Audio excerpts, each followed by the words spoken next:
हाँ तो बच्चों, प्रीवियस लेक्चर में हम लोगों ने डिस्कस किया था, मेल रिप्रोडक्टिव ऑर्गन का डेवलपमेंट कंप्लीट हो गया था। अच्छा, फ्लो चार्ट बना दिए थे कि एक? अच्छा, सबसे पहले हमने बताया था फ्लावर बनता है, फ्लावर के अंदर स्टेमन होते हैं। अच्छा वो, हाँ यहाँ तक तो हो गया था, इसके बाद ये भी बताया था। अच्छा, थोड़ा सा लिख पाया था। हाँ हाँ हाँ हाँ, गुड गुड गुड गुड। यदि माइक्रोस्पोर मदर सेल है तो माइक्रोस्पोर बनाने के लिए हमें कितने मियोसिस कितने माइटोसिस कराने पड़ेंगे? Only one meiosis. हाँ, यदि हमारे पास माइक्रोस्पोर मदर सेल है और हमें मैच्योर पोलन ग्रेन बनाना है, then number of meiosis mitosis, और माइक्रोस्पोर से मैच्योर मेल गेमेटोफाइट बनाने में ओनली टू माइटोसिस। बेटा ये ध्यान देना है कहां से कहां तक पूछा गया है, आप ये गड़बड़ बिल्कुल मत करना। कहां से कहां तक पूछा गया है, आंसर उसी के अकॉर्डिंग देंगे। यदि माइक्रोस्पोर मदर सेल से पूछा गया है male gametophyte, mature male gametophyte बनेगा तो one meiosis and two mitosis. और मैं पूछूंगा माइक्रोस्पोर से, देन ओनली टू माइटोसिस। तो यानी कहां से कहां तक पूछा गया वो मैंने 6 स्टेप लिखवाए थे, जो आपसे क्वेश्चन में पूछे जा सकते हैं। आपके मॉड्यूल में तो केवल एक ही दिया है, लेकिन 6 तरह के यहां से क्वेश्चन बन सकते हैं। वो आपको 6 के अलग अलग आंसर आने चाहिए, स्टेप बाय स्टेप बोल के देखना है उसको। माइक्रोस्पोर मदर सेल से मैच्योर पोलन ग्रेन पूछा जाएगा, then answer one meiosis one mitosis. Mature pollen grain से मैच्योर मेल गेमेटोफाइट पूछेंगे तो ओनली वन माइटोसिस। तो याद रखेंगे। और बेटा पोलन ग्रेन एक रफ टर्म है जो किसी के लिए भी हम यूज कर लेते हैं। माइक्रोस्पोर पोलन ग्रेन सिनोनिम है, इवन मैच्योर पोलन ग्रेन मतलब पोलन ग्रेन। और 3 cell 3 nucleate stage male gametophyte भी तो पोलन ग्रेन की तरह पोलिनेट होता है इन सम फैमिलीज। तो यानी एक ये रफ टर्म है, इसको अकॉर्डिंगली हम क्वेश्चन के अकॉर्डिंग आंसर देंगे बच्चों। नेक्स्ट, हमने कहा टू प्रोड्यूस, क्वेश्चन लिखिए।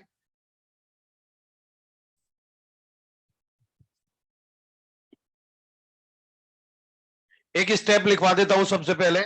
देखिए कभी भी आपको ऐसे क्वेश्चन आ जाए तो ध्यान देंगे, सबसे पहले हमें देखना था flower, number of the flower. Flower के अंदर क्या प्रेजेंट होते हैं बताओ? मेल रिप्रोडक्टिव ऑर्गन, नाम क्या होता है उसका? एंड्रोसियम। और बेटा इसकी यूनिट क्या होती है? स्टेमन। और स्टेमन के अंदर आपको मेन पार्ट जो हमें देखने को मिलेगा वो है एंथर। और बेटा एंथर में भी मेनली क्या मिलती है? माइक्रोस्पोरेंजिया। और माइक्रोस्पोरेंजिया के अंदर हमें क्या मिलेगा बेटा? माइक्रोस्पोर मदर सेल और पोलन मदर सेल। आगे चलकर ये क्या बनाएगी बच्चों? माइक्रोस्पोर्स। माइक्रोस्पोर से आगे चलकर क्या बनाया था? Mature pollen grain. और इसके बाद में क्या बना था? Mature male gametophyte. अभी क्वेश्चन लिखवाऊंगा इससे। इससे आगे क्या बनेगा बेटा? Male gametes. क्या बनेंगे?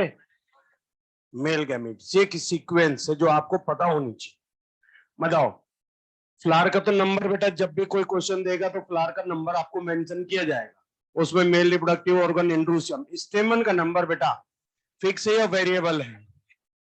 अलग अलग फैमिलीज के अंदर अलग अलग देखा गया है। जैसे ये बताओ कि भाई सोलेनेसी फैमिली में कितने हैं? क्रूसीफेरी में, फैबेसी में, लिलिएसी में। वेरी गुड, तो ये नंबर आपको याद रखना है। एंथर, एंथर के अंदर बेटा आप लोगों को माइक्रोस्पोरेंजिया का नंबर याद रखना है। कितना होता है? 4 है। बट मालवेसी में 2 है ना। आगे ध्यान देंगे, एक माइक्रोस्पोर मदर सेल, इसका नंबर बेटा देंगे। यदि क्वेश्चन पूछा जाएगा तो इसका नंबर आपको दिया जाएगा। आगे माइक्रोस्पोर्स, एक माइक्रोस्पोर मदर सेल से कितने बनते हैं? तो ये भी सेम वही रहेगा, ये भी सेम वही रहेगा। और ये कितने बनेंगे? तो इसीलिए ये 4 2 जा कितना हो जाएगा? तो 1 से कितने बनेंगे? है ना। अरे मेल गैमेट 3 कहाँ होते भाई?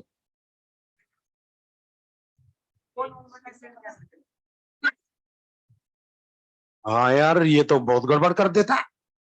हाँ ध्यान रखा कर।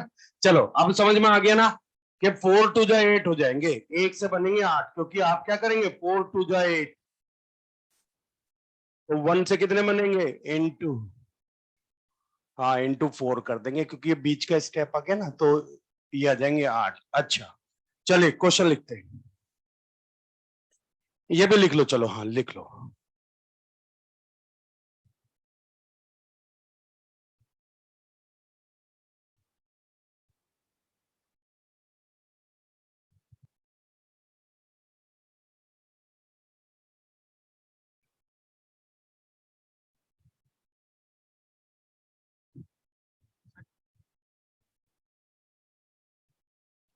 हाँ बता देंगे बेटा, जितना हो जाएगा उतना आ जाएगा।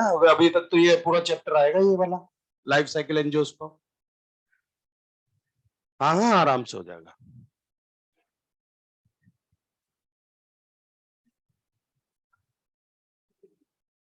8 लेक्चर में होता है, हमें तो ज्यादा मिलेंगे। हमें तो 10 या 11 मिलेंगे, तो आराम से कर लेंगे, उसमें कोई दिक्कत नहीं है।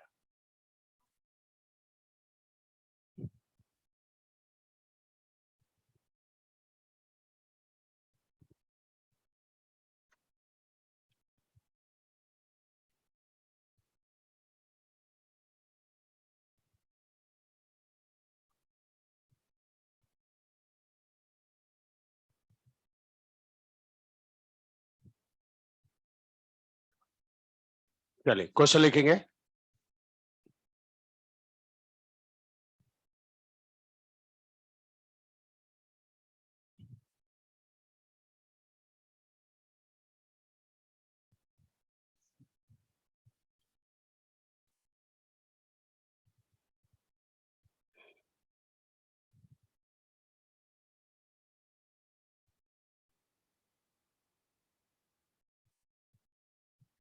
क्वेश्चन लिखिए। To produce 100 microspores, to produce, question लिखना पहले, ये बाद में उतारना। कुछ तो ऐसे टीपू सुल्तान होते हैं, वो क्वेश्चन लिखते ही नहीं है, टीपते ही रहते हैं। हाँ तो मैंने बोला बेटा, to produce 100 microspores, number of MMC required. क्या बात है भाई जी, किसी का आंसर इससे 25 से अलग तो नहीं है, सबका फिक्स है। अच्छा चलिए आगे। टू प्रोड्यूस 200 मेल गैमेटोफाइट्स,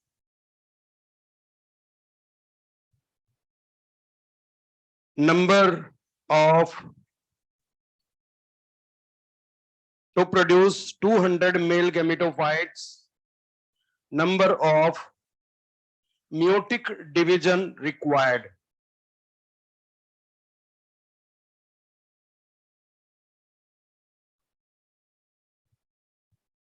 हाँ तो बोलो ना फिर। हाँ तो आराम से समझ में आ गया ना, या तो माइक्रोस्पोर मदर सेल का नंबर पूछे, या मियोटिक डिवीजन का नंबर पूछे। मियोटिक मतलब मियोसिस, सेम ही रहेगा। क्लियर है बात, क्योंकि एक माइक्रोस्पोर मदर सेल, एक मियोसिस करके 4 माइक्रोस्पोर या 4 मैच्योर पोलिनरी या 4 मेल गैमेटोफाइट बनाता है। नेक्स्ट। हाँ बेटा क्या, कुछ ही से देख लो आप, म्यूटिक डिवीजन होगा कहाँ, एमएमसी में ही होगा, बाकी और जगह तो नहीं होता। तो अंडरस्टूड है वो, क्वेश्चन में अंडरस्टूड है वो, हमें चीजें अंडरस्टूड लेकर चलनी है। आगे। To produce 200 male gametes, to produce 200 male gametes, number of MMC required. सच में क्लियर है, कैसे किया, अरे वाह, समझ में आ गया। चलो एक और क्वेश्चन लिखो तो फिर।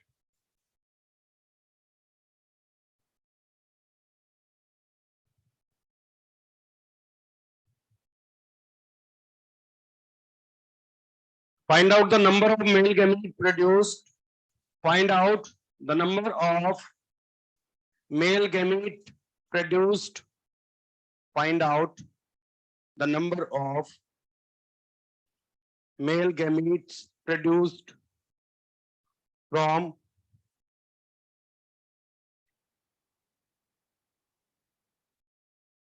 50 mmc. क्या बात है।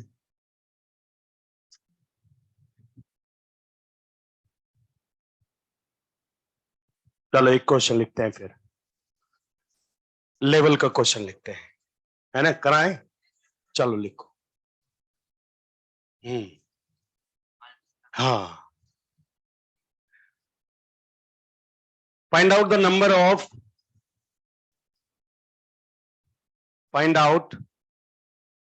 number of male gametes produced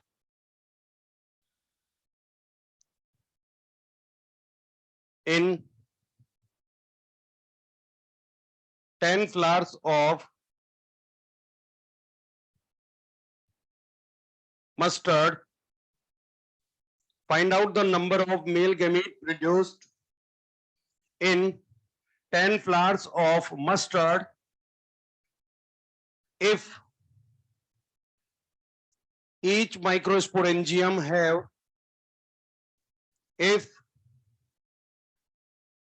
find out the number of male gamete produced in 10 flowers of mustard if each microsporangium have 10 mmc.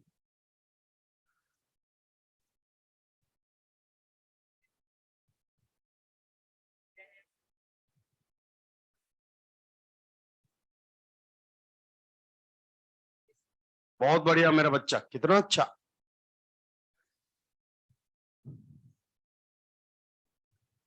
One 1920, बहुत बढ़िया, शाबाश।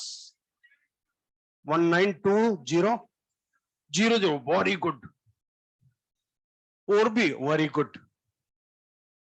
19200 और बढ़ो आगे। ऑनलाइन में भी बताएगा, जवाब ही नहीं देते कुछ। हाँ, ऑनलाइन वाले आंसर तो आप लोग क्या करते रहते हो। अंश, मोहन, मंथन, कन्हैया कुमार, ये कन्हैया कुमार तो कभी आंसर ही नहीं देते हैं। व्हाट्सएपिंग आंसर तो जल्दी से, नहीं तो आपके पेरेंट को कॉल करूं मैं। चारों बच्चों को याद रखना, मेरे पास सबका नंबर है बेटा एलन प्लस पे। आंसर ही नहीं देते हो कभी भी, सोते रहते हो। हाँ, 19200 इज द करेक्ट आंसर। देखे कैसे आया, कुछ बच्चों ने बहुत बढ़िया शानदार किया है, वेरी गुड बेटा, I am proud of you. A big round of applause for दोस्त जिनका आंसर 19200 है, वो रियल में चैंपियंस हैं। जिनका नहीं आया है वो भी चैंपियंस हैं, बट उन्हें थोड़ा सा लॉजिकल होके सोचना है। आपके सामने है बेटा, आपके सामने लिखा हुआ फॉर्मूला है, इसमें वैल्यू पुट करनी, नथिंग, कोई रॉकेट साइंस नहीं है। आपको वैल्यू पुट करना होना चाहिए। फ्लावर कितने हैं, एंड्रोसियम स्टेमन का नंबर कितना हो जाएगा, 6। बताओ इनटू क्या हो जाएगा, क्योंकि 4 माइक्रोस्पोरेंजिया होती है, इनटू क्या हो जाएगा 10, और इनटू सीधा 80 लिख दो क्या, क्योंकि इंटू 4 इंटू 2। बताओ आंसर क्या आया। क्लियर है, गड़बड़ तो नहीं करोगे ना। अरे कोई ऐसा बच्चा अपनी क्लास में नहीं होना चाहिए जिसको समझ में नहीं आया हो ये क्वेश्चन। हाँ, अब बेहिचक पूछ लो बेटा, 10 बार पूछेंगे, 10 बार नहीं 11 बार बताऊंगा, एक बार अपनी तरफ जो बोलो। हाँ, एक बार अगला क्वेश्चन कराऊंगा तब समझ में आ जाएगा। तो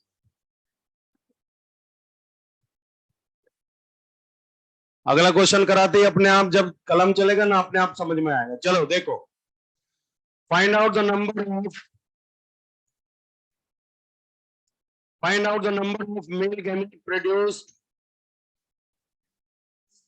male gamete produced in a flower of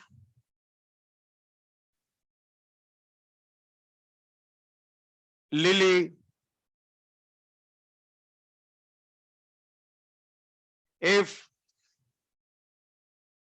Each microsporangia have 5 microspore mother cells.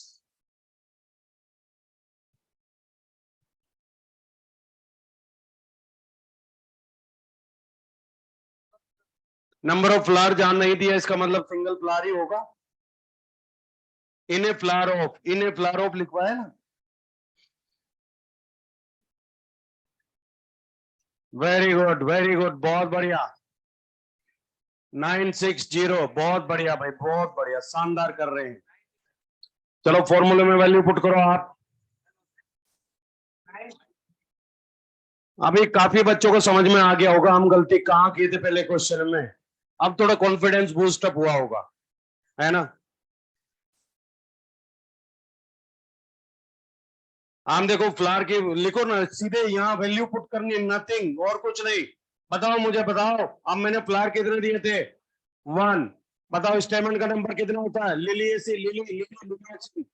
बताओ इंटू क्या होगा? 4। इंटू क्या दिया है? 5। इंटू क्या दिया है? और बेटा 960। अब आ गया ना समझ में? चलो एक और लास्ट करते हैं। हाँ, find out the number of male gamete produced. Find out the number of male gamete produced in 10 stamens of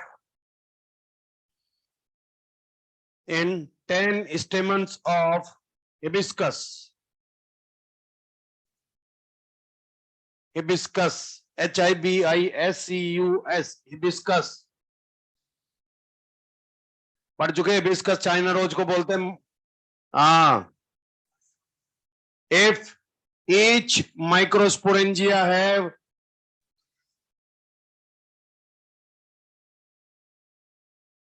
10 mmc,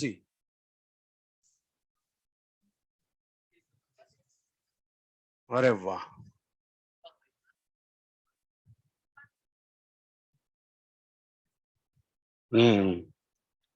जो, हाँ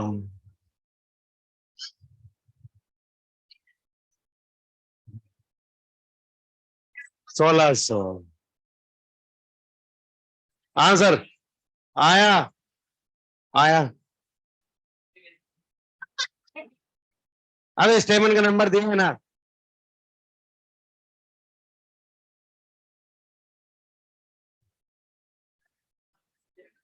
10 स्टेमन दिया, देखो। अरे कितने स्टेमन दिए? 10। हाँ 1600। गुड। अब सीधा 1600 मत लिख देना, क्वेश्चन करके दिखा मुझे। फ्लावर एक मत ले लेना, इनफाइनाइट आ जाएगा। फ्लावर मैंने वैल्यू नहीं दी, स्टेमन की वैल्यू दी है। और मालूसी में इनफाइनाइट नहीं होते क्या? चाइना रोज में नंबर ऑफ स्टेमन इनफाइनाइट होते हैं ना। अरे क्या लिखते हैं बोलो? ए इनफाइनाइट इन ब्रैकेट। पढ़े थे ना मोनोइडल्फस। मोनोइडल्फस में बहुत सारे स्टेमन जुड़े रहते हैं, है ना। एक ट्यूब बनाते हैं, स्टेमिनल ट्यूब, उस पर जुड़े रहते हैं। इनफाइनाइट नंबर होता है। चलो बोलो, 10 स्टेमन है, सीधा यहीं से स्टार्ट करेंगे। इधर आ जा। ये गुड, 10 स्टेमन है, इनटू बताओ। Very good. और इनटू, और इनटू, बस ठीक है, आंसर आ गया। चलो क्लियर है भाई? अरे बताओ भाई, आप लोगों को क्लियर है? इन दोनों बच्चों को समझ में आ गया ना? हमने ही आंसर नहीं दिया। हाँ वही तो मैं कह रहा हूँ, कैसे हुआ पहले क्यों नहीं पूछे? देखो हमने कहा भाई मालवेसी फैमिली में बाइस्पोरेंजिएट कंडीशन है, टेट्रा नहीं है, इसीलिए इंटू 2 हुआ है, इंटू 4 नहीं। मालवेसी का तो पता करना पड़ेगा, क्योंकि हम Malvaceae family hibiscus China rose पढ़ चुके हैं, और मैं ये लिखवा भी चुका हूँ। मालवेसी फैमिली के अंदर, चाइना रोज के अंदर, हिबिस्कस के अंदर मोनोथिकस बाइस्पोरेंजिएट कंडीशन मिलती है। कभी पढ़ा करो उन क्वेश्चंस को भी जो लिखवाए हुए, ब्रैकेट में लिखवाया था, मैंने पूछा था। वैसे बताया भी था कि कभी कभी आ सकता है, लेकिन नीट के पॉइंट ऑफ व्यू से इंपॉर्टेंट नहीं है। बट आप लोगों को सब आना चाहिए भाई।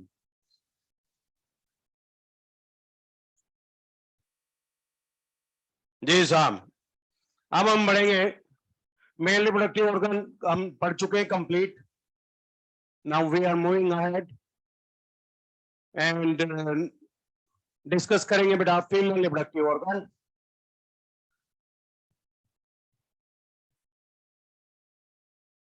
एंड नॉन एज, बोलो बच्चों, गायनोसियम। कौन से लेटर से डिनोट करेंगे? जी से। इसकी यूनिट क्या होती है बच्चों? कार्पल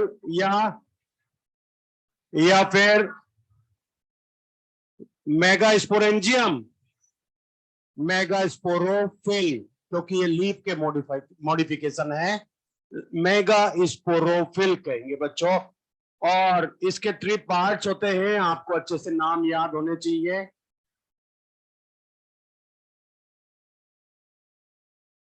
थैलेमस की 4th नोड पर लगेगा। यहां ओवरी के अंदर मैं केवल एक ओव्यूल दिखा रहा हूं बच्चों। ओव्यूल का नंबर फिक्स नहीं है, 1 भी हो सकता है, मैनी भी हो सकते हैं, बट हम एक लेकर चल रहे हैं। This is known as and stigma is considered as landing platform for pollen grain.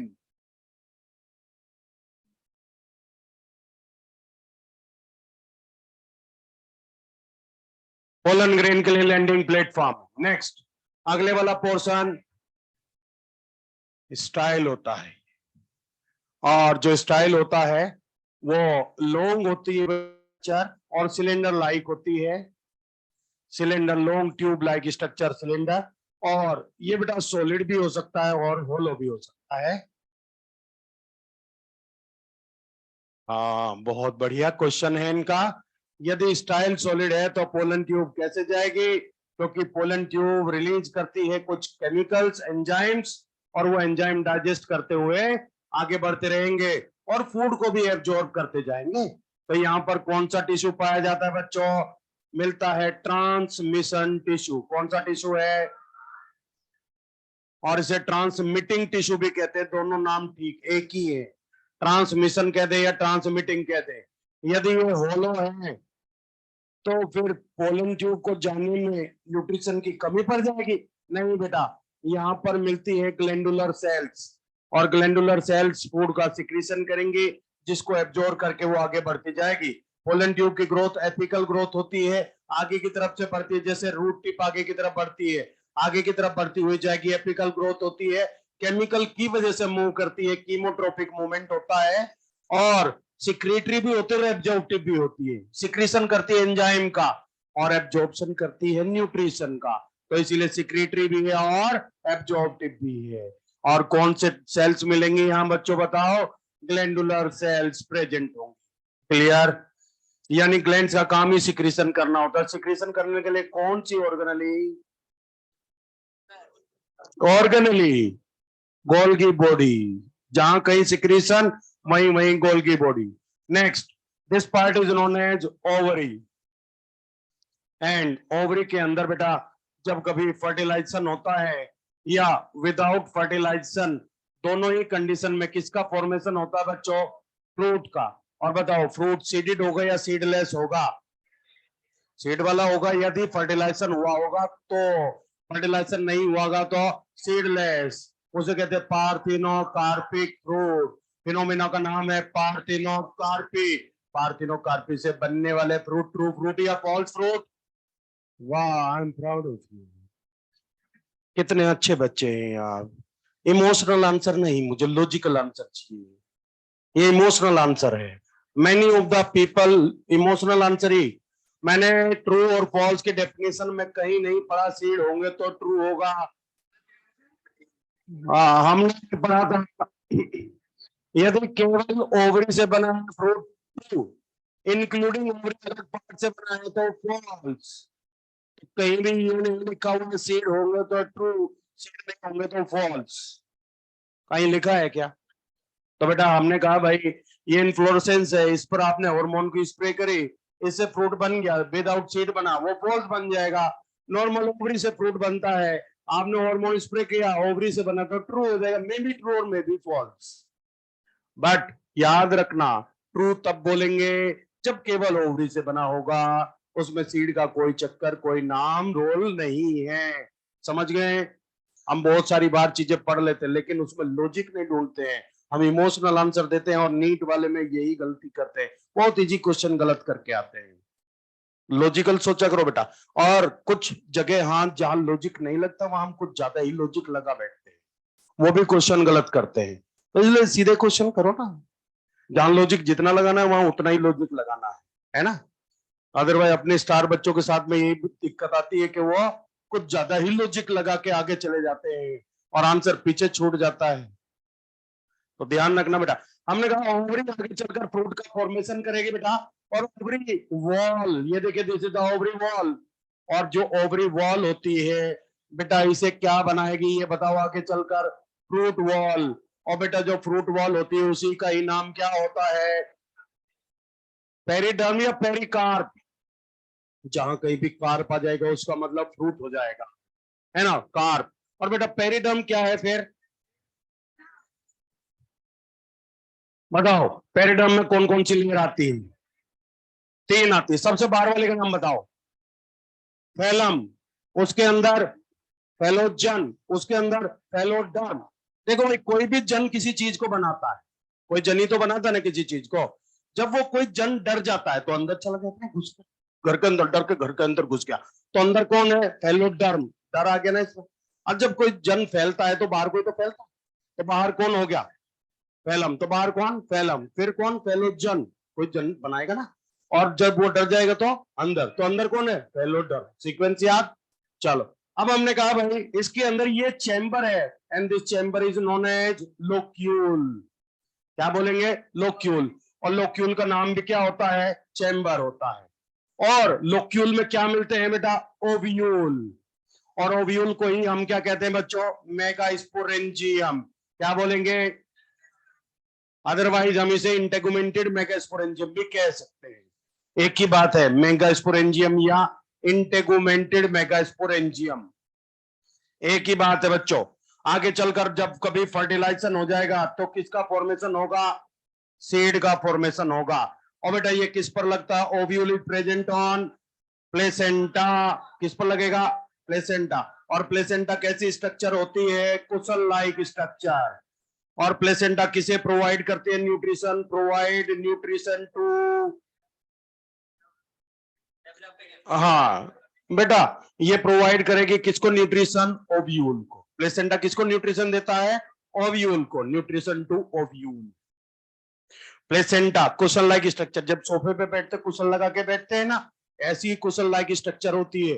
और आपने पढ़ा होगा अरेंजमेंट ऑफ प्लेसेंटा और arrangement of ovule inside the ovary is known as, बताओ बेस पर लगा है ना, तो क्या बोलोगे, बताओ पेरिफेरल वॉल पर लगेगा तो, मार्जिन पर लगेगा तो, सेंट्रल एक्सिस पर लगेगा तो, दो। सेप्टा है तो एक्साइल, नहीं है तो, सेप्टा है तो, नहीं है तो कितने टाइप पड़े, पांच। आपको पांच याद करने, नाम बहुत है, केवल पांच याद करने नीट के पॉइंट ऑफ व्यू से। तो एनसीईआरटी ने बोला हुआ है कि 11th में आप लोगों को डिफरेंट टाइप ऑफ प्लेसेंटा पढ़ाए गए होंगे, उनको मैंने रिकॉल आपको करा दिया। बेस पर लगेगा बेसल, मार्जिन पर लगेगा, पेरिफेरल वॉल पर लगेगा, बताओ पेरिफेरल वॉल पर आउटर साइड के इनर साइड, आउटर साइड बेटा कभी आपने फ्रूट के बाहर थैली में लटके हुए सीड देखे हैं क्या, तो इनर साइड ही लगेंगे ना, क्योंकि ये क्या है, एंजियोस्पर्म है, तभी फ्रूट के अंदर सीड है, याद रखना। पेरिफेरल वॉल पर है but inner, inner peripheral wall कह दो तो भी ठीक, इनर साइड कह दो तो भी ठीक, दोनों डेफिनेशन याद रखेंगे। ओव्यूल मेगास्पोरेंजियम आगे चलकर बनाएगा सीड, ओव्यूल फर्टिलाइज होकर ही सीड बनाते हैं बेटा, इनका नंबर कोई फिक्स नहीं है, नंबर में भी वन, नंबर में भी मैनी, एक भी हो सकता है, मैनी भी हो सकते हैं। वन वाले तीन एग्जाम्पल एनसीईआरटी ने दिए हुए हैं बेटा, आपको बहुत अच्छे से याद होगा। बताओ मैंगो के अंदर जब खाते हैं कितने सीड होते हैं, एक। बेटा पेडी लिखा है एनसीईआरटी ने, पेडी, पेडी का मतलब क्या होता है, राइस, हाँ राइस चावल। और व्हीट के अंदर कितने मिलते हैं, एक एक। अच्छा बताओ मैनी वाले कहाँ मिलते हैं, वाटरमेलन में, पपाया में कितने हैं, मैनी। और ऑर्किड्स में मैनी। बेटा देखो ऑर्किड वगैरह सब याद कर लेंगे, लेकिन हमें क्या याद करना है एक्चुअल में, केवल जो एनसीईआरटी वाले एग्जाम्पल है वही पूछे जाएंगे। वैसे तो बहुत सारे एग्जाम्पल है देने को, तो इनका नंबर फिक्स है क्या ओव्यूल का, या वेरी करता है? वेरी करता है। बताओ किसी प्लांट के ओवरी के अंदर, फ्लावर में ओवरी के अंदर 10 ओव्यूल है, then 5 get fertilize, then number of seed produce. Total से कोई मतलब नहीं, जितने फर्टिलाइज होंगे केवल उतने ही सीड बनेंगे। क्लियर है बच्चों? हाँ भाई देखिए, कन्हैया कुमार आपका आंसर ठीक आया। ये अंश मोहन मंथन, सुन रहे हैं कि नहीं सुन रहे हैं भाई? ऑडियो वीडियो क्लियर है आप लोगों को? अंश मोहन मंथन क्लियर है? आप आंसर क्यों नहीं देते मोहन, यस बोल रहे हैं फिर? हाँ, मुझे हर चीज का आंसर चाहिए, मंथन आपसे भी चाहिए। क्लियर? आगे से आप लोगों को भी आंसर करना, एक्टिवली पार्टिसिपेट किया करो तुम लोग। देखिए हम बात करें कार्पल, पिस्टिल, मेगा स्पोरोफिल की। बेटा एनसीईआरटी ने कहीं कहीं पिस्टिल मतलब काइनिशियम मान लिया है, बट आप लोगों को याद रखना है, आपका अपने नीट के पॉइंट ऑफ व्यू से याद रखना है, कार्पल पिस्टिल इक्विवेलेंट है, मेगा स्पोरोफिल इक्विवेलेंट है। Pistil is the unit of gynoecium. आपके सारे आंसर इसी से आएंगे बेटा, ठीक है? डिफरेंस है, लेकिन आपको आंसर यही याद करना है, कार्पल इज पिस्टिल याद करेंगे बेटा। देखिए हम करें, इनका नंबर फिक्स होता है गाइनीशियम, या वेरी करता है। इनका नंबर 1 भी हो सकता है और मैनी भी हो सकता है। जी का नंबर 1 भी हो सकता है और 2 मैनी भी हो सकता है। 2 मैनी होगा, 1 होगा तो क्या बोलेंगे बच्चों? मोनोकार्पिलरी। क्या बोलेंगे? मोनोकार्पिलरी। मोनो मीन्स 1, कार्पल मिलेगा तो बोलेंगे मोनोकार्पिलरी। एंड मोनोकार्पिलरी कंडीशन आप एक जगह पढ़ के आए थे, बोलो फैबेसी फैमिली। टू मैनी जितना भी होंगे तो उन्हें क्या बोलेंगे बच्चों? पॉलीकार्पिलरी। क्या बोला जाएगा? पॉलीकार्पिलरी। लिख देता हूं भाई, पॉलीकार्पिलरी। और मल्टी कार्पलरी भी कह सकते हैं। पोली मीन्स क्या होता है? मैनी। कार्पल बहुत सारी होंगी तो हमारे पास 2 कंडीशन आ जाएंगी। एक कंडीशन है एपोकार्पस, एक कंडीशन है सिनकार्पस। एपोकार्पस को ध्यान देंगे बेटा। अप्पो मीन्स होता है फ्री, और कार्पल यदि सारे कार्पल एक दूसरे से फ्री है तो यहां पर लिखेंगे GN। और बेटा यदि आपस में जुड़ी हुई है तो क्या बोलेंगे? सिनकार्पस। और सिनकार्पस में लिखते हैं GN इन ब्रैकेट। ब्रैकेट का मतलब है नंबर कितना भी हो आपस में फ्यूज्ड होंगे। और बेटा इसमें 3 नाम आप लोगों को याद करने हैं एनसीईआरटी के, रोज, लोटस, माइकेलिया। माइकेलिया। देखिए भाई, हमने कहा कि किसी के घर में बहुत सारे सर्वेंट हैं, जैसे एक नाम है गुलाब चंद, एक नाम है कमला भाई, और एक नाम है बेटा, इसका नाम चंपा होता ना, चंपा भाई। ये फ्री बैठे, अभी कोई काम नहीं कर रहे, अभी फ्री बैठे हैं। फ्री बैठे हैं मतलब क्या हो गया? एपोकार्पस। और सिनकार्पस में 4 नाम है बेटा, 2 11th में है, 2 12th में है। एक नाम है पेपेवर सोमनीफेरम अफीम, जिससे मिलता पेपेवर। और चाइना रोज। चाइना रोज को हम क्या कहते हैं? हिबिस्कस। एक नाम है मस्टर्ड, और एक नाम आता है बेटा टोमेटो। 4 नाम आपको याद करने हैं, है ना? इसमें याद करेंगे पापा चाइना से मस्टर्ड टोमेटो लाए। हाँ, मस्टर्ड टोमेटो लाए, ये याद करेंगे। अच्छा जी, 1 2 3, 1 2 3 वाले याद करेंगे भाई। 1 वाली 1 फैमिली बोलो कौन सी? 2 वाली 2 फैमिली बोलो कौन सी? क्रूसीफेरी एंड सोलेनेसी। 3 वाली केवल एक ही फैमिली बची, लिलिएसी। लिलिएसी एक ही। अच्छा अच्छा, 3 वाली एक ही फैमिली बची बेटा, कौन सी? लिलिएसी। जी 1 2 3। अरे ये 11th का मैं बता देता हूँ, बताया करो कि नहीं? बताता रहा करो। हाँ, कुछ लोग लोड ले लेते हैं कि सर वो 11th मेरा अच्छा नहीं है। बेटा मैं बीच बीच में इसलिए बताता जानू जिससे कि तेरा अच्छा हो जाए, है ना? फिर बाद में तो 11th पढ़ाएंगे ही हम। इसका मतलब ये नहीं है कि अभी आप 11th लेके बैठ जाओ बेटा, आपको 12th ही पढ़ना है। और ये वाला टेस्ट हमारा कॉमन टेस्ट होगा, तो ध्यान रखें हमारा परफॉर्मेंस सबसे अच्छा है, और उम्मीद है आप लोगों से बहुत ज्यादा है। तो हमें उम्मीद ऐसी है कि टॉप 20 में जो फोटोग्राफ्स आते हैं वो MET के आएंगे। आएंगे कि नहीं आएंगे? अरे आएंगे क्या? हाँ, एनर्जी थोड़ी कम लगा रहे हो तुम लोग। हाँ, पूरी एनर्जी लगाओ भाई, सारे क्वेश्चन हो जाने चाहिए, जितना मेल वाला पार्ट हो गया है जी। हाँ हाँ, कोई भी लगा लो भाई, लिली एसी के भी। हाँ, बट हम तो 4 ही पढ़ रहे हैं ना एनसीईआरटी के, अदरवाइज क्या है हमारे सिलेबस में, क्रूसी फेरी के जितने सिंह कार्पस, सोलनेसी के सिंह कार्पस, और लिलियसी के भी सिंह कार्पस।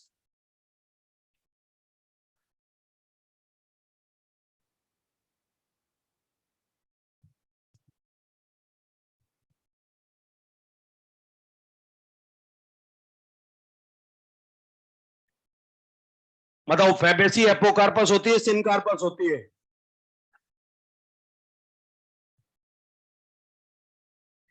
हाँ, अरे भाई, दो या दो से ज्यादा होंगे तभी तो हम कहेंगे। अकेला क्या होगा भाई?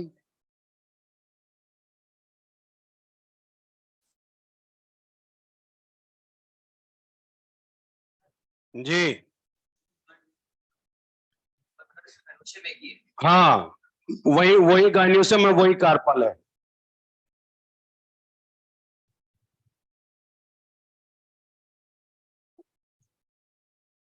देखिए, हालांकि बाई कार्पलरी को एनसीईआरटी ने बोल दिया भाई, बाई टू मल्टी को हम क्या देते हैं कि पॉली कार्पलरी, लेकिन बाई का अलग एग्जिस्टेंस होता है। Monosaccharide, disaccharide, polysaccharide, haploid, diploid, polyploid, annual, biennial, perennial. इसलिए मोनोकार्पलरी, बाई कार्पलरी, बाई के बाद सारी मल्टी कार्पलरी। लेकिन यहाँ एनसीईआरटी ने गलती की हुई है। एनसीईआरटी ने कह दिया नंबर 2 या 2 से ज्यादा है सारी क्या हो जाएगी, मल्टी कार्पलरी। उसी अकॉर्डिंग हमने लिख दिया है। अदरवाइज बाई अलग होता है, मल्टी अलग होता है, according to English.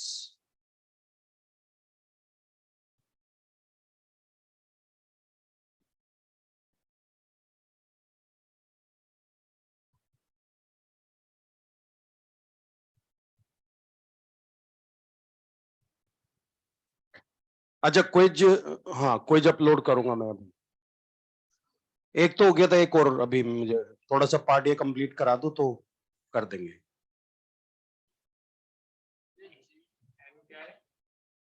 N means होता है नंबर, और बेटा नंबर फिक्स नहीं है, नंबर 2 हो, 3 हो, 4 हो, 5 हो। फ्यूज्ड है तो सिन कार्पस ब्रैकेट में लिखेंगे, फ्री है तो एपोकार्पस विदाउट ब्रैकेट। हाँ, नंबर ऑफ गाइनिसन में number of carpels, number of carpals.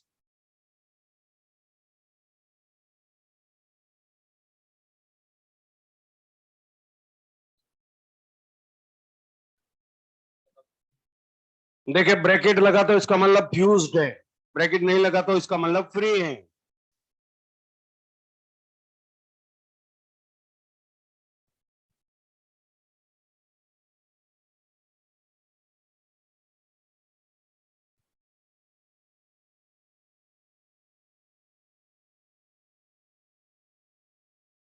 ये मेल रिप्रोडक्टिव ऑर्गन तक हो गया है, जहां तक आज फीमेल अपन कंप्लीट कर लेंगे। एनसीईआरटी कम से कम 4 बार जरूर पढ़े संडे वाले दिन, मिनिमम 4 टाइम। आप 4 बार पहले पढ़ चुके हैं तो भी 4 बार जरूर जरूर पढ़ना है। Each and everything with diagram labelling practice करना है। एक एक पॉइंट आपको क्लियर होना चाहिए। उसमें एक पॉइंट ये लिखा हुआ है कि माइक्रोस्पोर को सेपरेट करने के लिए उन्हें डिहाइड्रेट और डिसोसिएट करते हैं। बेटा, वो डिहाइड्रेशन वाला पॉइंट वहां पर लिखा है कि वाटर मॉलिक्यूल की हेल्प से जब वो चिपके रहेंगे, उनको अलग अलग करने के लिए डिहाइड्रेशन मस्ट है। जब वो डिहाइड्रेट होंगे तभी वो एक दूसरे से अलग अलग हो पाएंगे, और तभी वो हवा में उड़ने आसानी से उड़ पाएंगे। अदरवाइज वो वेट रहेंगे, गीले रहेंगे तो नहीं उड़ पाएंगे, चिपके रहेंगे हाइड्रोफिलिक नेचर की वजह से। इसलिए डिहाइड्रेट करना बहुत जरूरी है। और वो डाइसेंस वाला पॉइंट लिख दिया उन्होंने। डाइसेंस को एनसीईआरटी ने केवल डिहाइड्रेशन वाला एक वर्ड से ही बताया बस, इसलिए हमने इतना लंबा चौड़ा डिहाइड्रेशन और डाइसेंस आप लोगों को एक्सप्लेन किया है। एक डायग्राम दिया है और बट एक वर्ड लिखा है, dehydrate to dissociate the pollen grain microspores.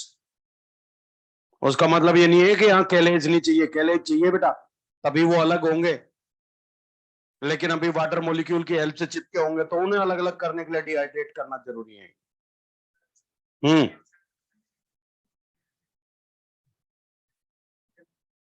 हाँ, sporogenous tissue potential mother cell की तरह बिहेव करता है। पोटेंशियल मतलब ये है कि वो माइक्रोस्पोर मदर सेल है। हाँ, तो जिनमें नहीं है वो इम्पोर्टेंट है ना। देखो, ईच सेल स्पोरोजिनस टिश्यू की सेल, लेकिन आर्किस्पोरल सेल के अलावा थी ना वो तो। आर्किस्पोरल सेल के अलावा थी। स्पोरोजिनस सेल की तो हर सेल में वो पावर है। देखो, जो स्पोरोजिनस टिश्यू बनता है मल्टी सेलुलर स्ट्रक्चर है, बट सेल तो आपस में प्लाज्मोडेस्माटा कनेक्शन से जुड़ी होंगी। तो उन प्लाज्मोडेस्माटा कनेक्शन को तोड़ने के लिए हम रिलीज करते हैं कैलोज, जिस वजह से सब कोई अलग अलग हो जाती है, and now known as microspore mother cell. अब वो माइक्रोस्पोर मदर सेल माइटोसिस करेंगे कि मियोसिस? मियोसिस। मियोटिक डिवीजन होने के बाद कितनी सेल बनेंगी? चार। लेकिन वो कैलोज तो अभी भी चारों तरफ है, तो इसलिए उसकी हेल्प से अभी चारों जुड़ी रहती हैं। तो हमें कैलेज की जरूरत पड़ती है।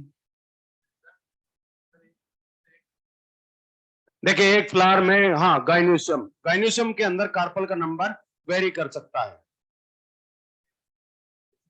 हाँ, गाइनोसियम इन द सेंस यहाँ कार्पल को रिप्रेजेंट किया गया, नंबर ऑफ कार, एन मतलब नंबर ऑफ कार्पल।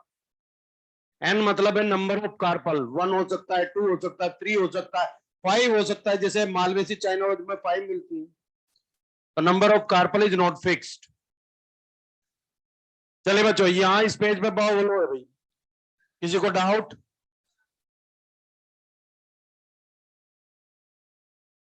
हाँ, देखो, transmitter, transmission tissue, transmission tissue, transmitting tissue जो भी होगा, इसे पोलन ट्यूब डाइजेस्ट करती हुई आगे बढ़ेगी, न्यूट्रिशन एब्जॉर्ब करती हुई। लेकिन ग्लैंडुलर सेल से वहां किसे डाइजेस्ट करे, तो वहां वो ग्लैंडुलर सेल न्यूट्रिशन देगी। मिलना न्यूट्रिशन स्टाइल की तरफ, फिर ओवरी के अंदर जी। जी मतलब गाइनीशियम, उसके अंदर एन मतलब नंबर ऑफ कार्पल। गाइनीशियम में नंबर ऑफ कार्पल कितने हैं? एन मतलब नंबर ऑफ कार्पल से। एक भी हो सकता है, दो भी हो सकते हैं, मैनी भी हो सकते हैं, वन टू थ्री। वन वाली वन फैमिली, टू वाली टू, थ्री वाली एक, फाइव वाली आपकी मालवेसी बहुत सारे भी है।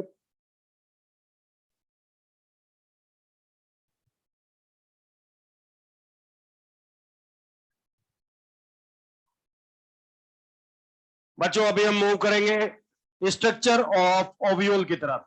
ओव्यूल की कैसी स्ट्रक्चर दिखाई देती है?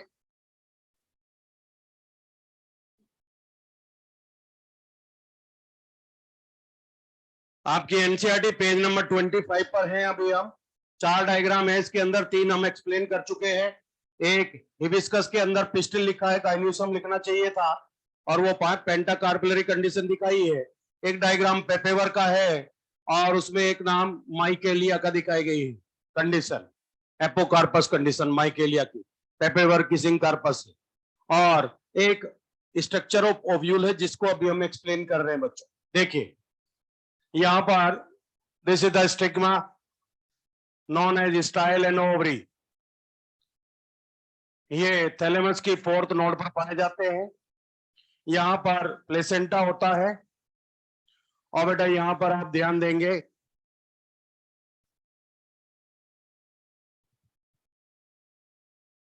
ये ओव्यूल में बना रहा हूं, ऐसा ही आप बड़ा करके आप देखेंगे। ये देखिए, 180 डिग्री कर्वेचर हो गया।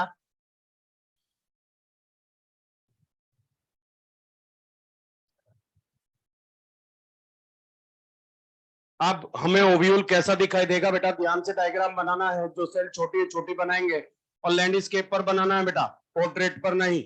लैंडस्केप पर डायग्राम बनाएंगे।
डायग्राम अभी मेरे साथ बनाते जाना, एक्सप्लेन बाद में कर देंगे, लेकिन लैंडस्केप पे दाएं बाएं जगह छोड़ के बनाना बेटा।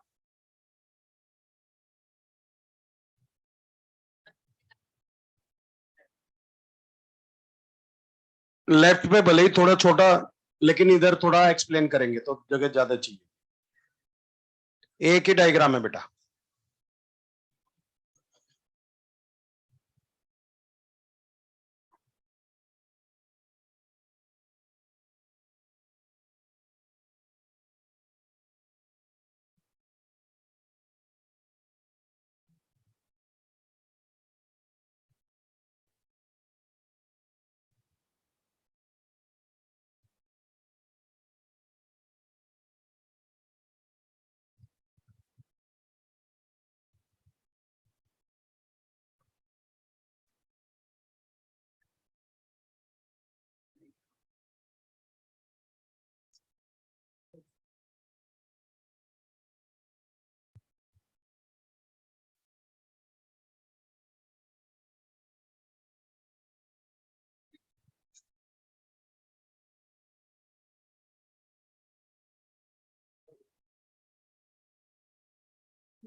एक सेकंड बेटा, कैप होने का मतलब है नॉन एज।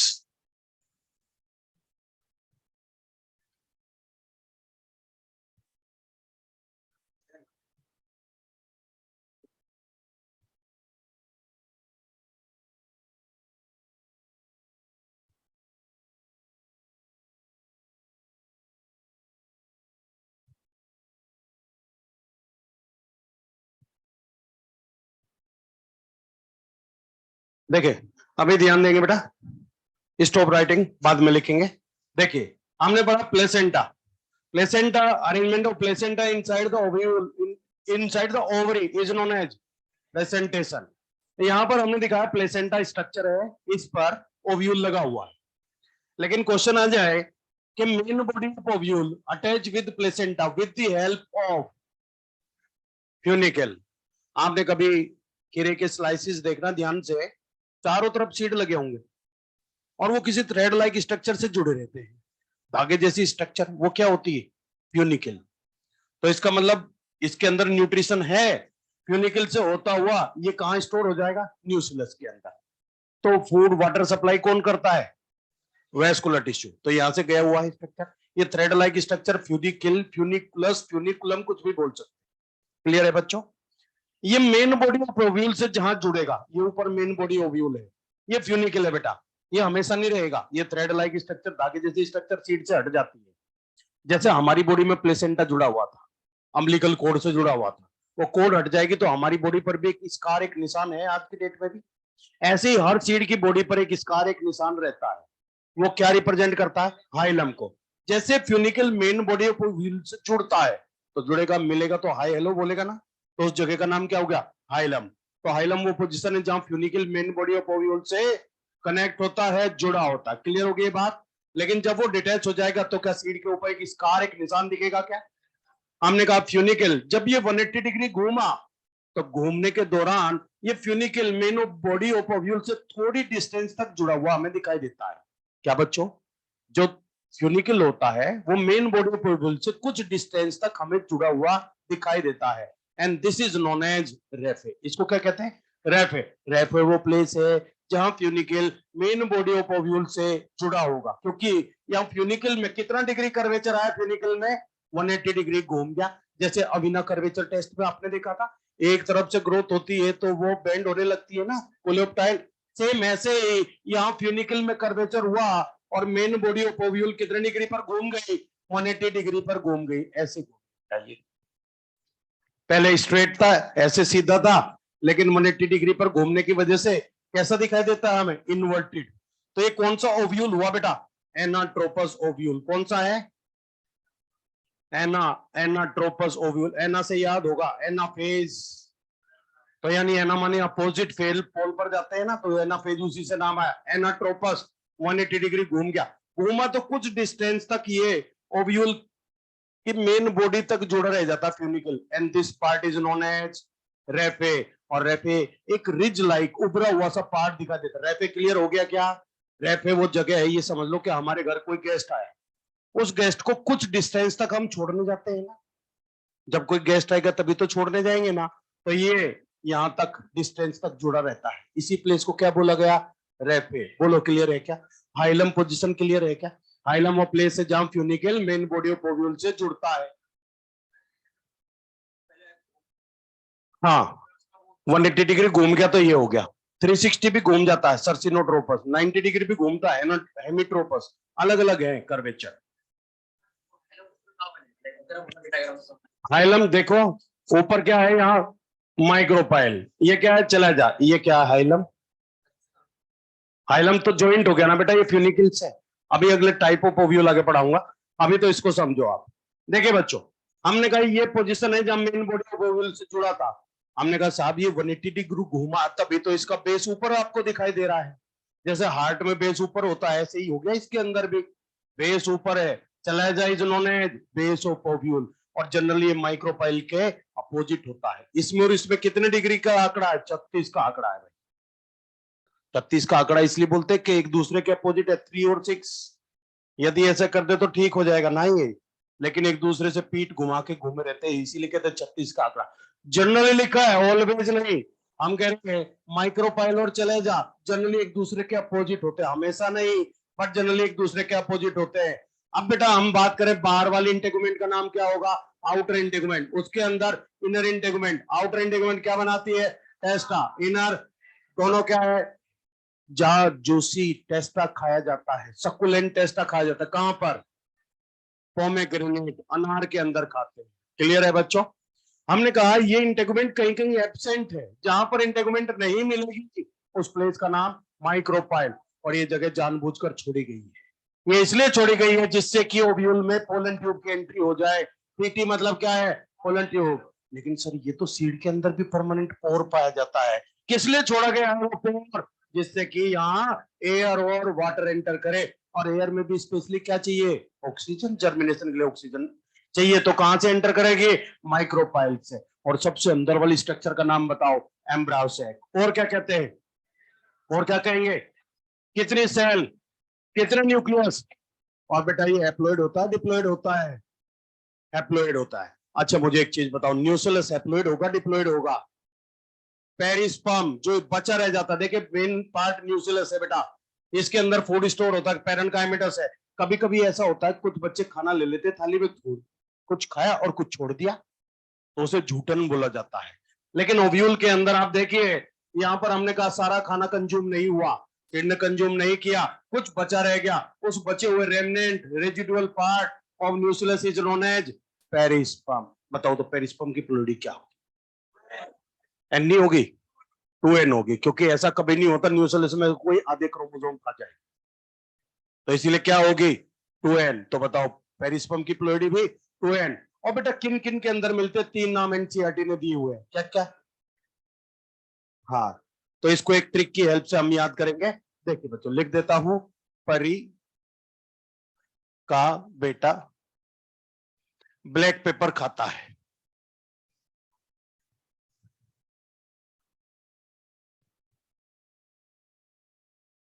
परी मतलब क्या है बच्चों, पेरिस्पर्म, का मतलब कैस्टर, और बेटा मतलब बीट, और ये ब्लैक पेपर हो गया। तो परी क्या खाती है फिर, वो भी मैं लिख देता हूं।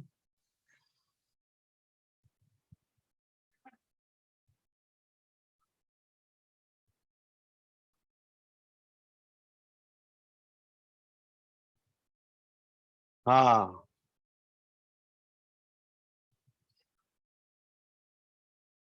Perigynous, half inferior half superior हो गया। इसका यहाँ कोई लेना देना नहीं है, बस आप लोगों को कनेक्ट करने के लिए मैंने बताया है, ये आपने मॉर्फोलॉजी में पढ़ा होगा, बट ये उनके फैमिली का मैटर है तो इसलिए मैंने बता दिया, परी क्या खा रही है, उनका बेटा क्या खा रहा है। क्लियर हो गया आप लोगों को, चलिए कंप्लीट। हाँ बना लीजिए डायग्राम, किसी बच्चे का भी डाउट हो वो डाउट पूछ लीजिए तब तक।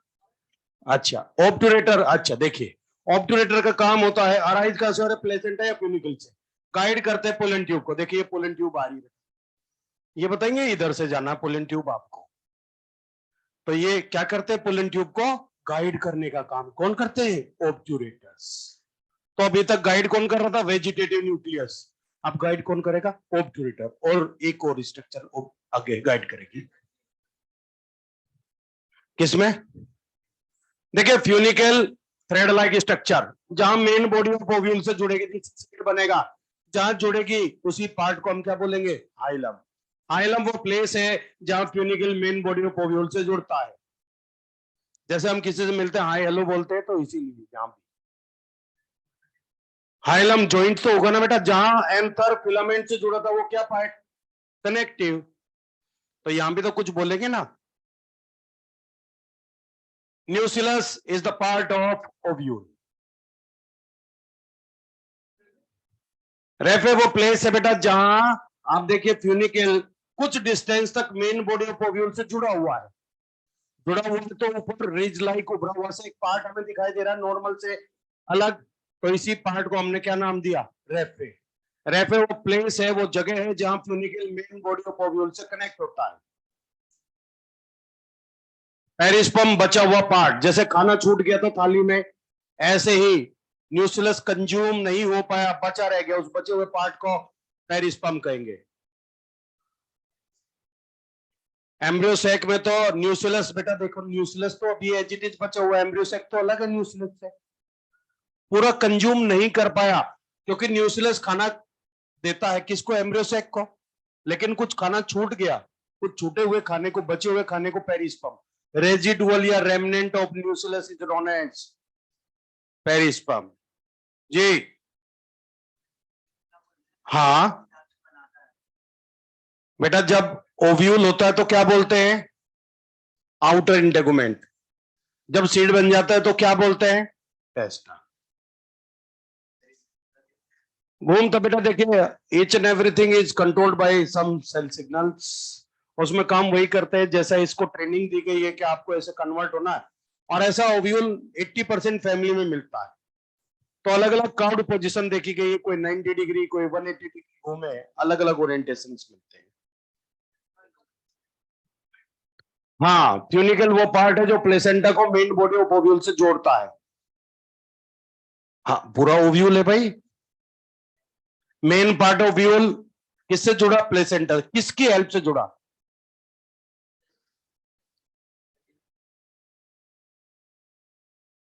हाँ कहीं कहीं नहीं होता अपोजिट, कंपाइलोट्रोपस ओव्यूल कैप्सुला में मिलते हैं, वहां नहीं मिलता। आगे पढ़ाऊंगा ना। आगे की चीजों को मत सोचा करो, जितना पढ़ाया उतना क्लियर होना चाहिए। बेटा ये लोक्यूल, ये है लोक्यूल, वहां लोक्यूल नहीं मिलेगा।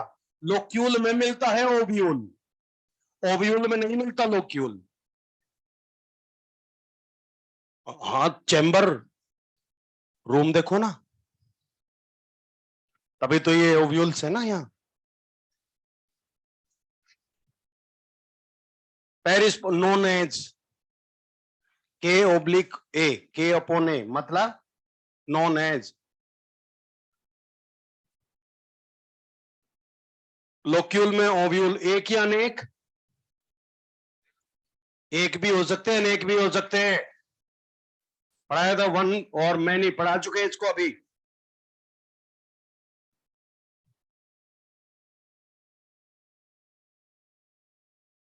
अंश कुमार, मंथन, मोहन, कन्हैया, राशि, सब लोगों को क्लियर है बेटा? किसी बच्चे को कोई दिक्कत, कोई पॉइंट क्लियर नहीं हुआ, पूछिए। Placenta provide nutrition to ovule and nucellus provide nutrition to embryo sac. Nucellus किसको न्यूट्रिशन दे रहा है, एम्ब्रायोसैक को। और प्लेसेंटा ओव्यूल को न्यूट्रिशन दे रहा है। कैपिटम किसको न्यूट्रिशन देती है, एमएमसी, पीएमसी या डेवलपिंग पोलन ग्रेन या माइक्रोस्पोर्स को।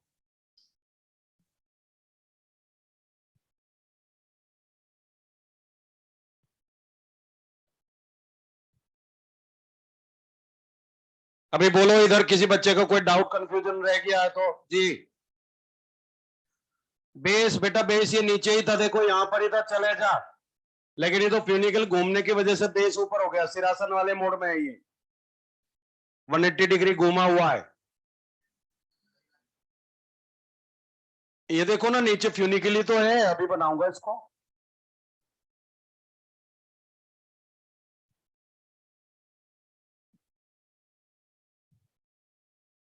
जी क्लियर है सबको?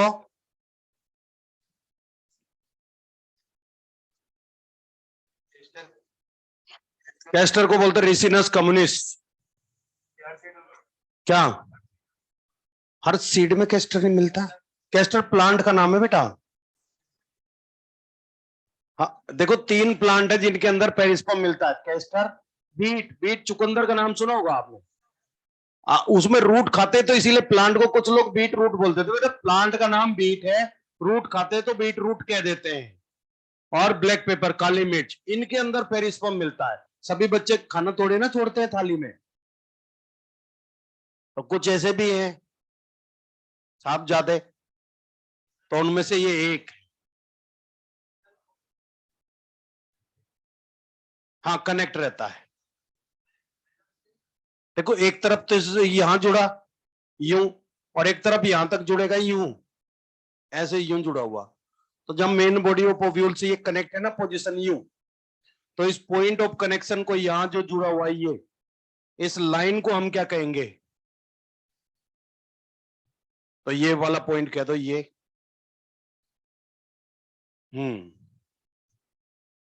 इसको हमने कहा hilum. Main body of ovule से जहां जुड़ेगा तो हाइलम बोलेंगे ना बेटा, है? हाँ वे पूरा ओव्यूल ही है, मेन पार्ट प्लेसेंटा से जोड़ने के लिए फ्यूनिकल।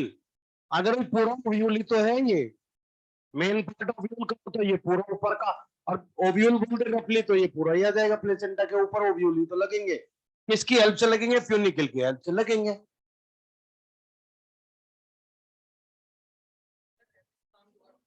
रेफे का कोई काम नहीं है। रेफे तो वो प्लेस है जहां तक ओव्यूल की मेन बॉडी से जुड़ा हुआ है फ्यूनिकल। इसका रेफे का एज सच कोई काम नहीं है। हाँ रेफे आइलम में डिफरेंस है। आइलम और प्लेस है जो ज्वाइंट हुआ है, और रेफे केवल यहां से यहां तक का पार्ट है जो मेन बॉडी ऑफ ओव्यूल से कनेक्ट हुआ है कुछ डिस्टेंस तक। हाँ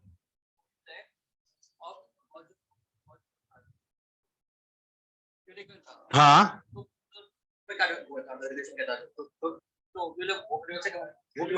हाँ। क्यों होता है? बताओ किससे कनेक्ट करोगे? यदि आप यूनिकल से नहीं जोड़ोगे तो किसी से और से जोड़ोगे।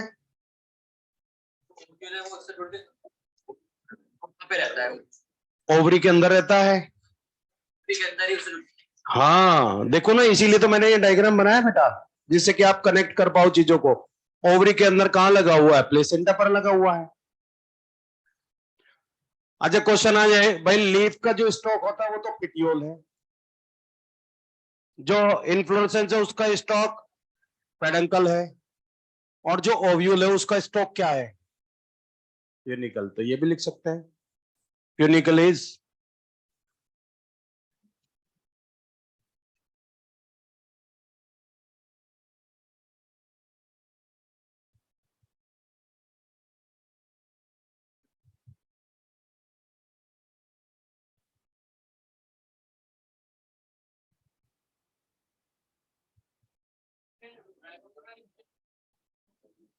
बेटा वेस्कुलर टिश्यू का काम बोलो क्या होना चाहिए? खाना पानी। हाँ हाँ वही तो वेस्कुलर टिश्यू, जाइलम फ्लोएम।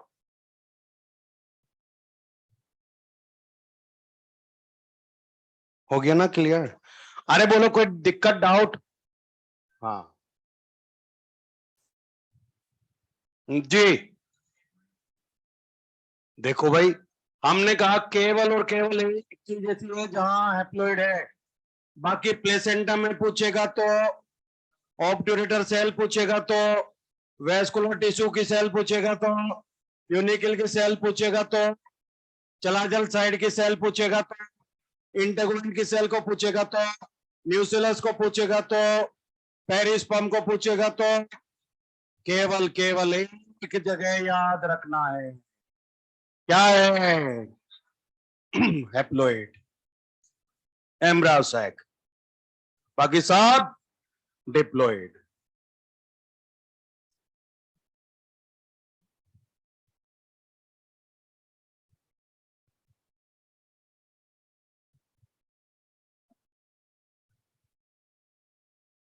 भाई आवाज नहीं बच्चों देखो। हम्म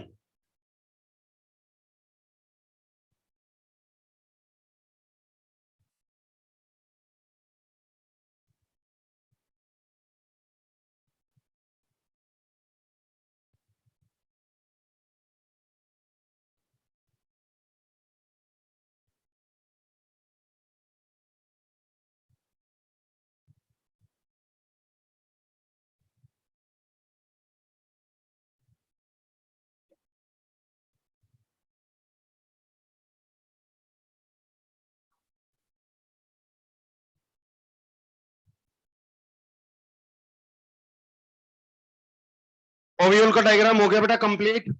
चलो आगे चलते हैं, देखते हैं।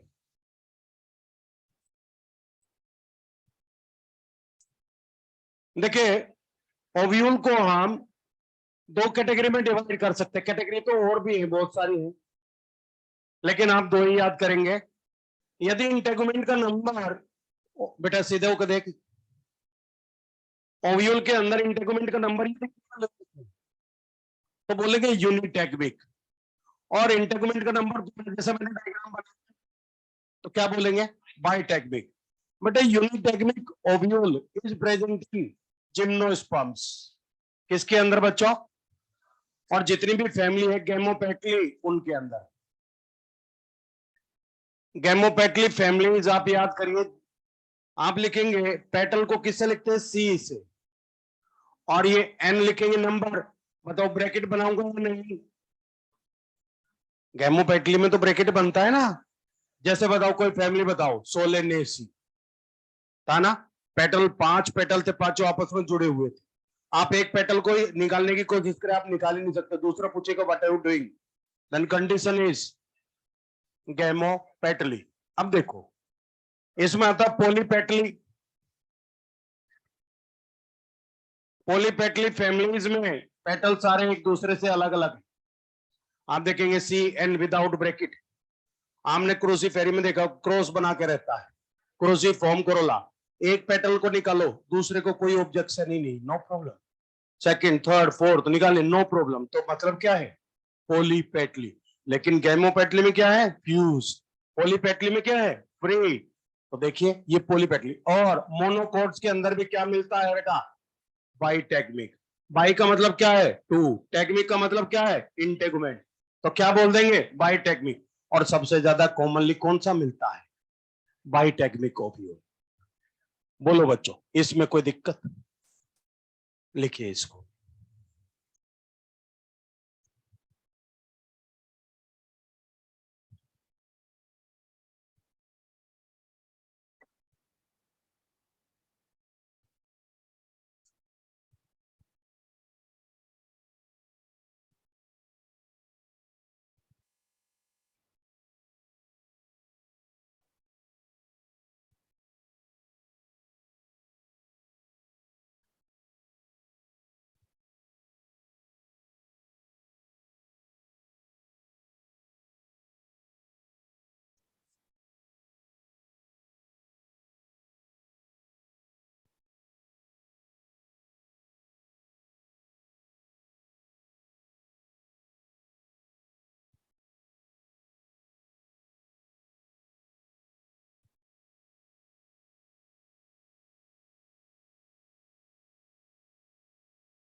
डायग्राम बनाएंगे बेटा।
हाँ तो बच्चों स्टॉप राइटिंग देखेंगे।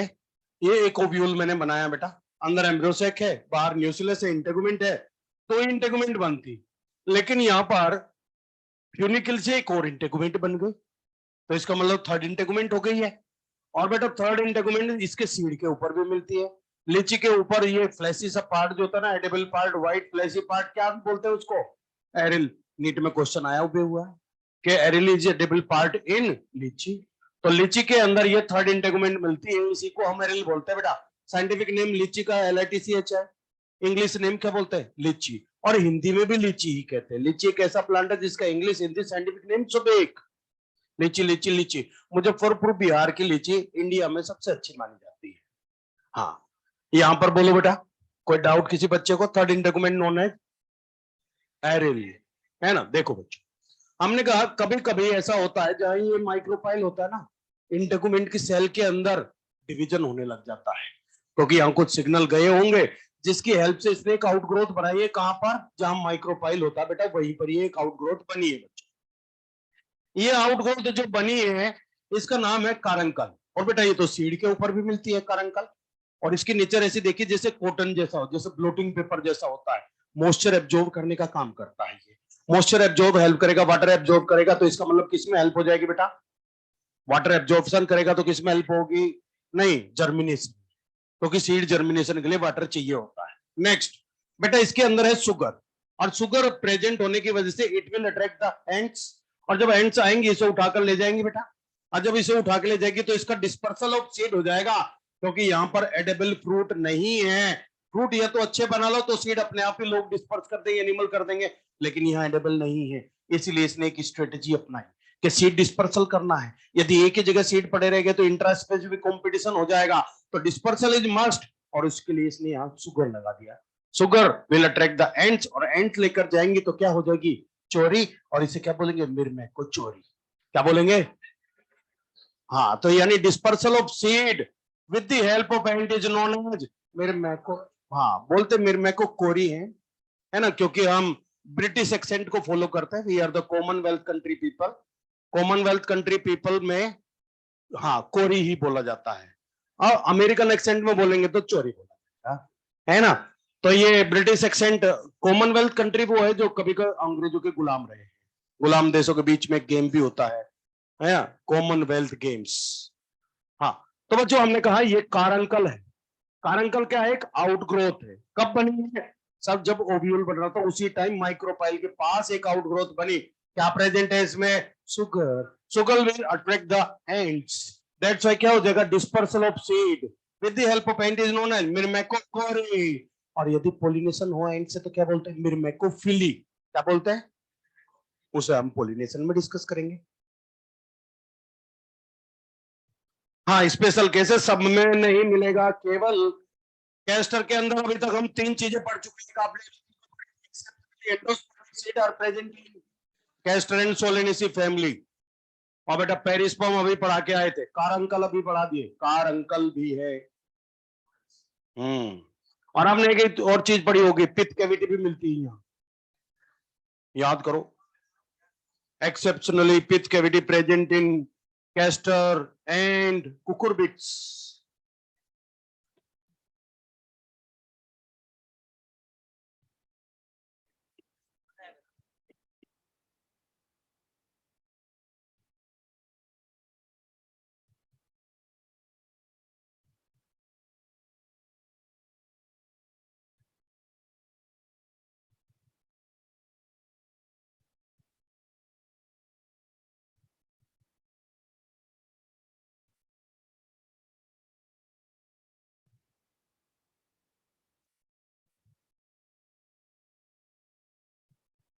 एक सेकंड बेटा,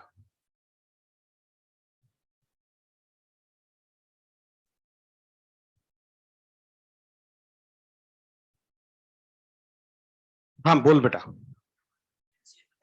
MCH अभी बताएंगे ना, अभी आप ये तो कंप्लीट कर लो ना पहले।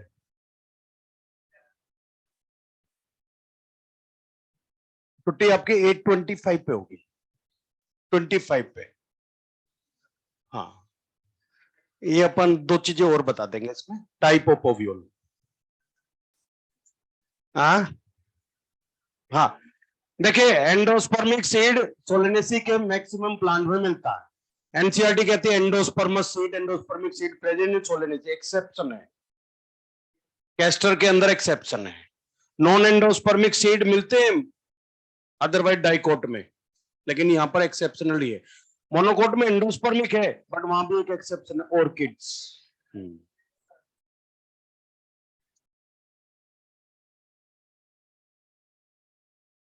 आज अच्छे से पढ़ना बेटा, जितना पार्ट अपना हो गया एनसीईआरटी बहुत अच्छे से कवर अप करना विद डायग्राम्स।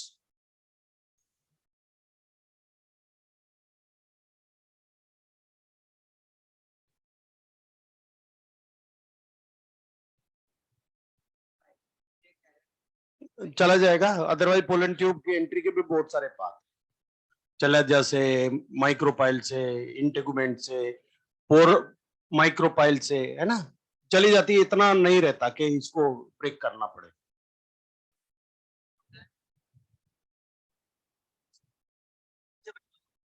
हाँ इसमें ऊपर है ये एगेप्रेटस, ये बड़ी छोटी सेल इसमें मैंने यहाँ देखो ऊपर की तरफ बनाई है, ये एगेप्रेटस होता है।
हाँ बेटा एक सेकेंड, देखिए हम कह रहे हैं टाइप ऑफ ओव्यूल। अब टाइप ऑफ ओव्यूल तो बहुत सारे टाइप हैं, लेकिन हम केवल 3 टाइप पढ़ेंगे बेटा, और ओनली 3 टाइप में हमारे पास नंबर 1 आता है ऑर्थोट्रोपस। लेकिन हमने कहा सर किस बेसिस पे आपने ओव्यूल के डिफरेंट टाइप बताए, हमने कहा माइक्रोपाइल चलेजा हाइलम के बीच में क्या रिलेशन है, वो एक दूसरे के कैसे किस एंगल पर है, किस डायरेक्शन में है, उस बेसिस पर हम ओव्यूल की 6 कैटेगरी बनाते हैं, जिनमें से केवल हम कितने डिस्कस करें 3। अपनी एनसीईआरटी ने कितने बताई है 2, ऑर्थोट्रोपस एनाट्रोपस केवल 2 अपने लिए मोस्ट इंपोर्टेंट है, तीसरे की केवल एक लाइन बताऊंगा बस। ठीक, तो हम कह रहे हैं जब माइक्रोपाइल चलेजन हाइलम जहां पर एक स्ट्रेट लाइन में मिलते हो उस ओव्यूल को हम कहते हैं ऑर्थोट्रोपस टाइप ऑफ ओव्यूल। क्या बोलेंगे? ऑर्थो का मतलब होता है बेटा पुराना, ऑर्थोडॉक्स, ऑर्थो पुराने से भी होता है, ऑर्थोपेडिक सर्जन भी होते हैं, हड्डी के डॉक्टर भी होते हैं, लेकिन ऑर्थो मीन्स होता है प्रिमिटिव। और बेटा इसे हम ए ट्रोपस ओव्यूल कहते हैं। कौन सा बोलते हैं? ए ट्रोपस ओव्यूल। ए मीन्स होता है एब्सेंट और ट्रोपस मतलब होता है कर्वेचर।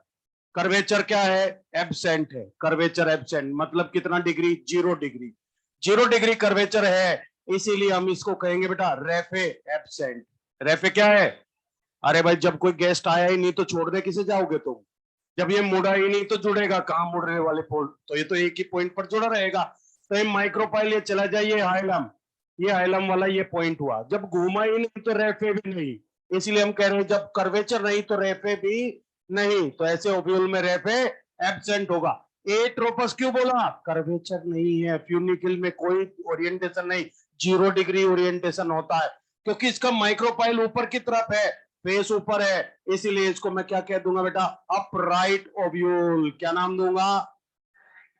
क्यों? ऊपर की तरफ फेस किया हुआ है इसलिए upright. Micropyle chalice and hilum are present in straight line. That's why नाम straight ovule. क्या नाम दिया बच्चों? क्योंकि वो स्ट्रेट लाइन में है, सबसे ज्यादा सिंपल, सबसे ज्यादा primitive, simplest and most primitive ovule. कभी भी क्वेश्चन पूछा जाए तो आंसर क्या आएगा? Orthotropous type of ovule. किसमें मिलता है बेटा? एक प्लांट का नाम याद रखेंगे, पोलीगोनम। एक प्लांट है जिसका नाम है क्या? पोलीगोनम। पोलीगोनेसी फैमिली का मेंबर है पोलीगोनम। और जिम्नोस्पर्म्स के अंदर भी, जिम्नोस्पर्म्स। हालांकि जिम्नोस्पर्म के अंदर आप याद करना एक ही इंटेगुमेंट होती है, यहां पर दो इंटेगुमेंट दिखाई हुई। क्लियर हो गई? यहां किसी बच्चे का कोई डाउट बोलो ऑर्थोट्रोपस में? चलिए नेक्स्ट एक बार एनाट्रोपस भी देखते हैं। देखिए बेटा, एनाट्रोपस में एक्चुअली क्या हुआ? एनाट्रोपस, चलो ठीक है, थैंक यू वेरी मच। नहीं कोई नहीं, कोई नहीं, चलो कोई नहीं, अगले में करा देंगे। हाँ हाँ, जिम्नो में एक इंटेगुमेंट, नहीं नहीं इट्स ओके, फाइन। हाँ चलिए, हाँ बाइटेगमिक जिम्नोस्पर्म में नहीं मिलता, ये हमने पोलीगोनम का बनाया है। जिम्नोस्पर्म में सिंगल इंटेगुमेंट ही होता है। ऑर्थोट्रोपस ओव्यूल में बेटा यूनिटेगमिक भी हो सकता है, बाइटेगमिक। एक इंटेगुमेंट होगा यूनिटेगमिक, दो होगा बाइटेगमिक। कारंकल क्या है? कारंकल एक आउटग्रोथ है माइक्रोपाइल पर। कारंकल क्या है? एक आउटग्रोथ। कहां पर? माइक्रोपाइल। जब ओव्यूल से सीड बनेगा तो क्या वहां भी रहेगी क्या? हाँ। क्या काम करती है? Water absorption and attract the ends. बेटा चली जाती है पोलन ट्यूब, इतनी जगह है वहां पर। अदरवाइज पोलन ट्यूब तो कभी चले जैसे भी चली जाती है, कभी इंटेगुमेंट से, कभी फ्यूनिकल से, और जनरली जाती है माइक्रोपाइल से, चली जाएगी। रेफे वो प्लेस होता है, रेफे वो प्लेस होता है जहां funicle main body of ovule से कुछ डिस्टेंस तक कनेक्ट होता है। रेफे वो प्लेस होता है जहां funicle main body of ovule से कुछ डिस्टेंस तक कनेक्ट होता है। ये एक रिज लाइक उभरा हुआ सा पार्ट हमें दिखाई देता है। हाँ, पोलन ट्यूब चला जैसे क्या रिलीज करता है? एंजाइम। और एंजाइम किसी को भी डाइजेस्ट करते हुए आगे बढ़ सकता है जी। हाँ, यहां जब घूमा ही नहीं तो, जब कोई गेस्ट नहीं आए तो छोड़ने किसे जाओगे? हाँ, फ्यूनिकल तो यहाँ है ना, ये रहा ना फ्यूनिकल। फ्यूनिकल में कोई कर्वेचर ही नहीं है। जब कर्वेचर होगा तभी तो वो जुड़ेगा कुछ डिस्टेंस, नहीं तो ये तो सीधा लगा हुआ है।